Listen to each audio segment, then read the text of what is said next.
Galera, e o Santos e Botafogo, né? Botafogo e Santos empataram em 1-1 no Newton Santos no dia de ontem, né? No domingo, pessoal. E os comentaristas, aí, a mídia esportiva em geral, falou muito a respeito desse jogo, destacou muito esse jogo. Vamos olhar aqui o que eles falaram a respeito dessa partida, desse empate entre Botafogo e Santos no Rio de Janeiro. Se liguem aí, galera.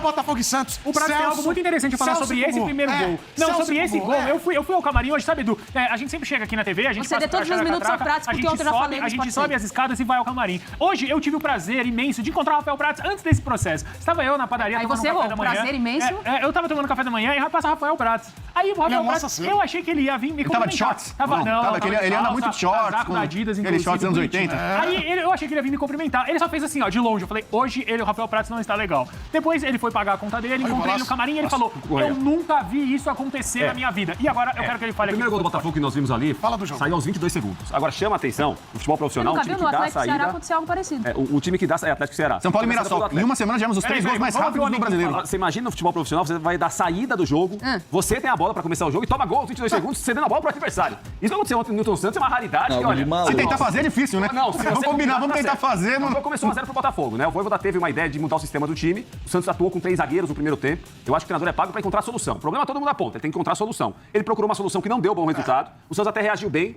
Depois sofreu o gol do Correia aos 22 segundos. O Santos entrou mais no jogo, ficou mais com a bola. Quando o Santos consegue marcar bem a saída de bola do adversário e retoma a bola rapidamente, melhora o cenário pro time. Agora, tem dificuldade muito grande pra fazer o gol. Muita finalização pra acertar a meta adversária. O Souza empatou o jogo, lateral esquerdo, um cruzamento do Igor Vinícius. E aí sai um segundo gol, começa pra mim um erro da arbitragem. O Vitinho comete de falta no Lautaro Dias. Depois o Santos fica falando de VAR, não é um lance pra VAR. Porque a construção ofensiva Matos começa... bravo, hein? Bem depois. E aí 1 minuto e meio depois, troca passes, o Santos em câmera lenta, golaço do Correia. A tabelinha com o Jefinho, Tuco Correia, 2-1 Botafogo. No segundo tempo, o Voivoda volta sem um zagueiro, sem o Alexis Duarte, que tinha amarelo, e com o Guilherme. Foi barrado para começar o jogo. E o jogo no segundo tempo só dava Botafogo. Não fosse o Brasão ontem, no 2-1 pro Botafogo, o Santos perderia o jogo. E aí o Santos empatou num pênalti cometido pelo Vitinho em cima do Souza, que o Barreal converteu, cobrou muito bem. Então, pelas circunstâncias do segundo tempo, principalmente, 2-2 pro Santos ficou bom. O que tá pesando agora é perder do Vitória. A derrota pro Vitória na Vila tem um peso muito grande. O próximo jogo é um outro duelo importante, Santos e Fortaleza na Vila Belmiro. O Fortaleza está reagindo, está 5 pontos do Santos em relação à briga para fugir do rebaixamento, porque o mês de novembro do Santos é aquele mês cruel, Edu. É o novembro do terror. Sabe como que é o novembro do terror? Palmeiras, Flamengo, Palmeiras e Mirassol. Aí... É uma peculiaridade da tabela do Santos. O Santos não enfrenta ninguém no meio da tabela. Ou é o adversário direto lá embaixo, ou é o adversário que tá brigando. Mas não vai cair, você sabe, eu já te avisei. Não sei, não. Já tem até promessas feitas. Você vai Alguns historiadores que eu conheço, amigos, já prometeram um ano sem tomar café, vão andar de joelho. Vai ser uma loucura. Então, você que prometeu? Então é o seguinte. E outra coisa, se não cair, então é para comemorar, tem que entender por que chegou a esse buraco. A folha salarial do Santos é a 5ª do campeonato, é um elenco caríssimo. Ainda é? Você tá falando isso desde o começo do campeonato. Mas teve muita gente que contratou. Chegou a essa situação por causa do Neymar, né? Por causa do Neymar. O Neymar ganha muito mais que o Rolê. E acertou agora com o custou treinador. 70 milhões de reais. Mas essa quinta folha acho que é só com o Neymar. Esse ano custou 32 milhões de reais. Não, mas a folha, salário, acho que só o Neymar faz essa campanha ridícula do Santos, mais uma vez, que pode cair, pode virar um clube ioiô, chama-se Marcelo Pirillo Teixeira, que brincou de fazer futebol, tem uma gestão incompetente para comandar o futebol, troca a torta e direito. Então, assim, o Santos é nessa situação porque o Santos foi incompetente ao longo do campeonato. Veremos se vai conseguir se salvar. Como é que você grita? Marcelo Teixeira, com esse time, com essa gestão, você tá de brincadeira! Depois a gente fala da arbitragem, a arbitragem errou no Olha os próximos jogos do Santos. Diga. Fortaleza, Palmeiras e Flamengo. O Prato se lembrou bem sobre o novembro do Santos, né? Ele já falou sobre a sequência, mas olhando a segurança inclusive, o jogo a menos que o Santos tem é contra o Palmeiras no dia 15, na data FIFA, em casa, né? Jogando na Vila Belmiro. Edu, assim, eu sinceramente, se eu tivesse uma bola de cristal, eu trabalho Dia da Bruxa tá chegando aí, ó. Posso arrumar uma pra você. Eu trabalho com um mago aqui, né? Então talvez ele consiga. Se você tá pensando em ir Dia das Bruxas, tem uma convenção de bruxas. Nós vamos fazer aqui o F-Show. O F-Show? É. Eu tô pensando em ir. Inclusive a Sandra Bullock da Baixada, eu falei em levar com ela. Você quer ir? Vamos lá na convenção de bruxas? Sexta-feira vai ter o F-Show. O convidado especial vai ser algo realmente especial pro Halloween. Pintar o Prato. O Prato falou que vai vir sem maquiagem. Vai normal, assim. Agora, não, mas Edu, assim... em Halloween, tá entrando fantasma. O Santos era... Quando vai enfrentar o Corinthians, muita gente falou, o Corinthians, apesar de estar oscilando, é melhor que o Santos. O Santos vai perder na Vila. O Santos vai lá, joga muito bem, ganha. Não, é impossível o Santos perder pro Vitória em casa. O que aconteceu? Perdeu. Então não dá pra ter nenhum tipo de previsão do que possa acontecer. O Santos pode perder pro Fortaleza, empatar com o Palmeiras e ganhar do Flamengo. Pois é, eu não sei. Esse Santos é maluco. Mas eu não consigo cravar que o Santos ganha do Fortaleza e perde os dois. Eu tenho um amigo que tava desesperado e eu, nos momentos de dificuldade, que você vê quem é amigo mesmo, né? É verdade. Eu falei, calma, o Santos não vai cair. E ele, não vai cair, porque vai cair. Porque eu falei, cara, não vai. Vamos mentalizar aqui positivo. Mentalizar. Ele fez promessa aí e tal, e não sei o quê. Eu falei, calma, fica tranquilo, pode fazer promessa. Faz promessa que você quiser, que o Peixão não vai cair. Isso. E daqui a pouco, em uma semana aí, o menino nem volta. Então, esse time do Santos, que tá guerreiro, melhorou com o Vojvoda, competitivo... O Santos, esse Flamengo aí, perdeu do Santos.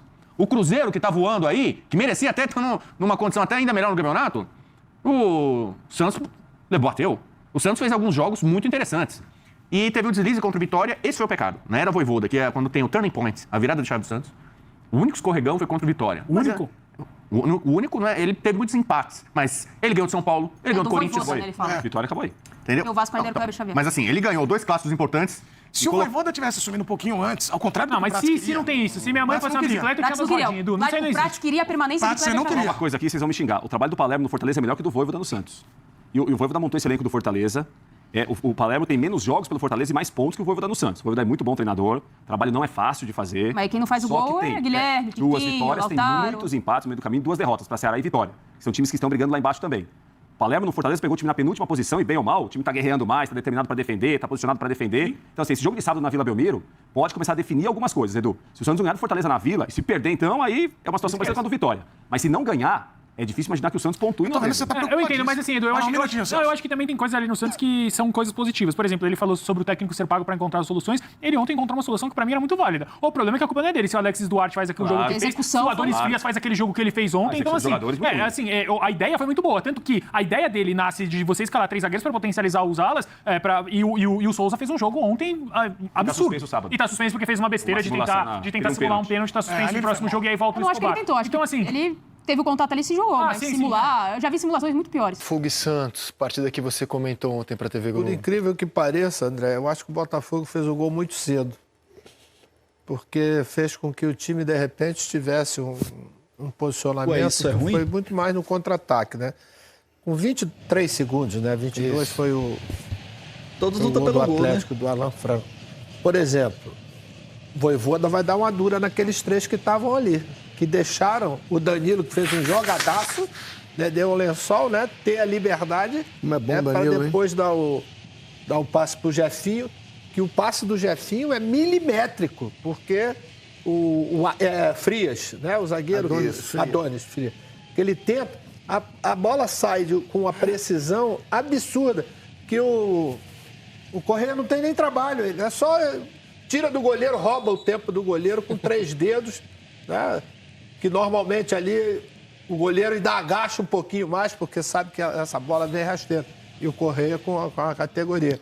Depois o Botafogo, porque o Santos jogava com 3 zagueiros e não tinha um encaixe bom entre o Igor, lateral direito, e o Souza, né? Juntamente com o meio-campo. Depois que encaixou um pouco essa marcação, o Igor começou a bater com o Cuiabano e o Souza do lado de lá com o Vitinho, o jogo começou a ficar... Souza é bom jogador, hein, Marcos? Muito bom Lateral jogador. esquerdo, cara. Tem iniciativa, marca bem. Ele já havia né? jogado E contra o Flamengo lá na Nos Vila. destaques bem. aí. Essa inteligência dele, ó, porque o Newton vai rebater. É. E ele só bloqueia a bola, né? Porque estava dentro da pequena Aliás, área. acho que o Vojvoda tirou cedo, Jovem né? promessa. Logo depois que ele sofre o pênalti, tirou. Tava com cartão, mas achei que foi precoce. Bom jogador.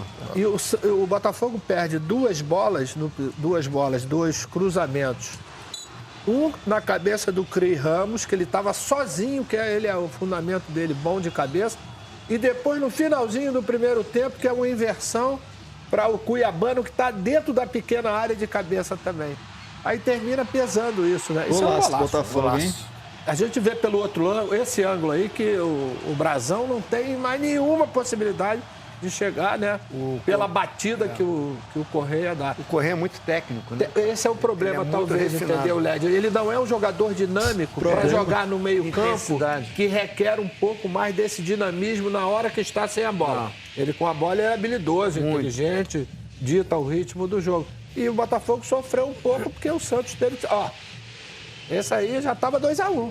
Fazia Então, 3-1. eu acho que o Botafogo desperdiçou a vitória, porque ele envolveu o Santos a maior parte do jogo. Mas eu acho que Faltou Santos capricho buscar na na garra, frente. né? precisa de bons. O Botafogo não tem atacantes regulares, entendeu? Pô, o Cris Ramos jogou mal Por isso que eu ontem. já disse aqui. Jogou mal. Eu acho que o Botafogo tem que contratar alguns atacantes para 2026, cara. O Botafogo está com problemas ofensivos. Muitos jogadores que ele apostou custaram caro.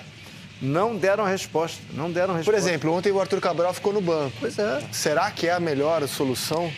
Tenho dúvidas. Eu acho que o Cris Ramos... Nesse caso aí tem respondido melhor torcedor, que o Arthur Cabral. O melhor é sempre quem tá de fora, quem né? tá de fora. Pô, mas se fosse... O Cris Ramos tinha feito 2 gols contra o Juventude. Solução. O Arthur Cabral não ia bem. O Arthur ontem... É que eu acho assim, ó, eu vou tentar ser educado, assim, bem polido, que é a nossa obrigação. Eu acho que o Arthur Cabral, pelo menos, é um jogador assim, mais inteligente assim, do que ontem estavam o Jefinho e Cris Ramos. Eu acho ele mais talentoso. Mais inteligente, mais consciente. Ele só entrou no final. Mais consciente. Você vê, o Arthur Ponta, ele nem entrou no jogo. Nem entrou no jogo. Não sei o que isso significa pro Ancelotti. Bem lembrado. Pra você ver, Lédio, como é que é. O Jefinho deu 2 passos maravilhosos. Maravilhosos.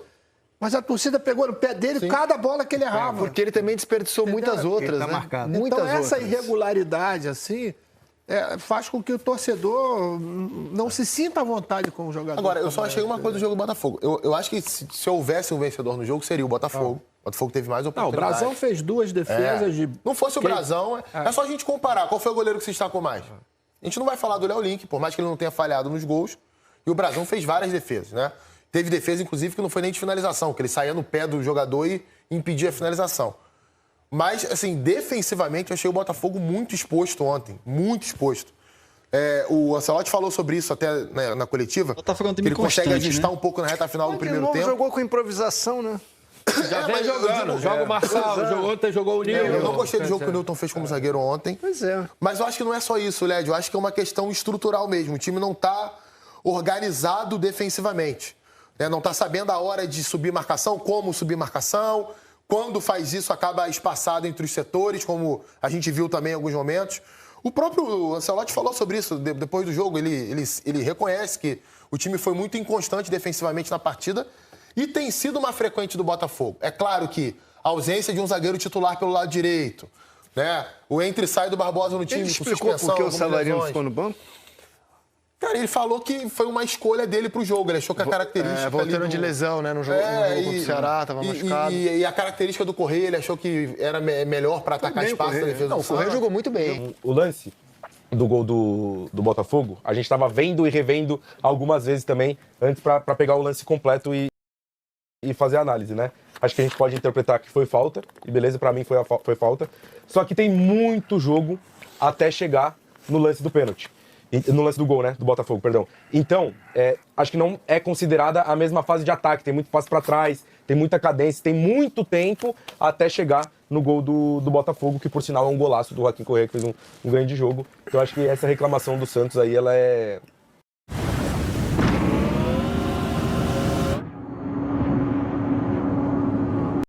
no desespero mesmo. Injustificado.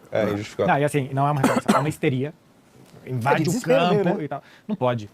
Já é muito difícil para os árbitros. Não pode, a gente não pode ter mais gente atrapalhando, sabe? Assim, sem razão. Sim, só pelo todo mundo desespero, faz tá isso porque no Brasil. Tá montando o time até agora, porque não ganha, porque troca de técnico toda hora. Não tá desesperado porque teve uma falta no campo de defesa e porque a bola e tal, não sei o quê. É um pouco do próprio Alexandre Matos tirar também a responsabilidade dele, colocar a responsabilidade que é mais fácil de se colocar, porque o árbitro vai errar toda hora. Então, é o que eu falo do ambiente tóxico e de só gerar coisa negativa pra arbitragem toda hora, é um grandíssimo exemplo disso. O VS, só sobre o Botafogo também, 8 pontos atrás do G4, né? Dá pra buscar ainda ou assim, pelo que se desenhou durante o ano do Botafogo, dá pra entender que uma pré-Libertadores já tá de bom tamanho ou não? Vai ser ainda um fracasso para essa temporada? Faltando 8 rodadas, eu acho que tirar 8 pontos é algo possível. Mas considerando a instabilidade do Botafogo no ano, eu acho que não é. E considerando a consistência do Mirassol, né? Porque quem é o quarto hoje é o Mirassol. Eu vejo que não é difícil. E aí o Botafogo passa a depender de abrir vaga nova, né? O abrir vaga nova seria ou com o título de Flamengo ou Palmeiras na Libertadores, ou com o título de, por enquanto, Cruzeiro só. Ou Fluminense. Fluminense Fluminense é sétimo. Né? Mas pra Sul-Americana abrir o Atlético tem que estar lá em cima, né? Como não tá, não tem como abrir. Mas se o Fluminense ganhar, se Flamengo ou Palmeiras ganhar a Libertadores e o Fluminense ganhar a Copa do Brasil, em sétimo abriria... não, mas aí não vai. Aí vai direto. Não, vai direto. Então, realmente, nesse momento, o Botafogo contaria para ir direto com o título de Flamengo ou de Palmeiras na Libertadores. Pode até ser. Mas então, acho que é um ano muito picotado. É um ano que o seu John Textor assume esse BO. Esse BO é assinado pelo seu John Textor. Aliás, o Fred Caldeira colocou no nosso grupo de notícias internas aqui pra gente poder, que o John Textor fez uma proposta de 400 milhões de libras para comprar o Wolverhampton. E isso é uma reportagem do The Athletic, que é um site de credibilidade, não é site de oba-oba, né? Então, aí tu fica, né? Caramba, ele tá precisando arrumar dinheiro para continuar no comando do Botafogo, vai fazer uma proposta de 400 milhões para comprar um clube na Inglaterra. Enfim, são coisas que a gente... Isso é louco. Então, o ano do Botafogo tem a assinatura, tem a conta do John Textor, então é um ano picotado de treinador, de jogador, trocou o time praticamente todo, do time que do ano passado só tem 5 que sobraram no time titular, vários outros que saíram para compor elenco, chegou um montão de gente, aí tem gente machucada, tem gente que ainda não se adaptou. Então, assim, um ano muito picotado. Ir para a Libertadores nesse ano, eu acho que acaba sendo ótimo. Ótimo. Que é uma... Pessoal, então tá aí a galera, né, da mídia falando sobre Botafogo e Santos, sobre esse jogo de 4 gols, né, 2-2. Pro Santos foi um ótimo resultado, o Santos saiu atrás do placar 2 vezes e conseguiu um empate, além, né, sofrendo pressão em muitas partes do jogo, o jogador do Botafogo perdendo o gol cara a cara, então foi um bom resultado pro Santos, fora de casa. Já pro Botafogo, foi um péssimo resultado para as pretensões do clube, né, querendo buscar G4, ficou muito descolado ali do Mirassol, que é o 4º colocado, vai ter que depender agora do Flamengo, o Palmeiras ganhar a Libertadores, o Cruzeiro ganhar a Copa do Brasil, para abrir outra vaga, e o Fluminense também, né? Então tá muito assim, algo muito nebuloso com relação ao Botafogo ir para Libertadores. Para o Santos foi bom, o Botafogo foi muito ruim. Vocês acham o que, pessoal? Coloquem aqui nos comentários. Se inscrevam no canal, ativem o sininho, deixem seu like no vídeo para não perder nada aqui no canal. Até os próximos vídeos, galera.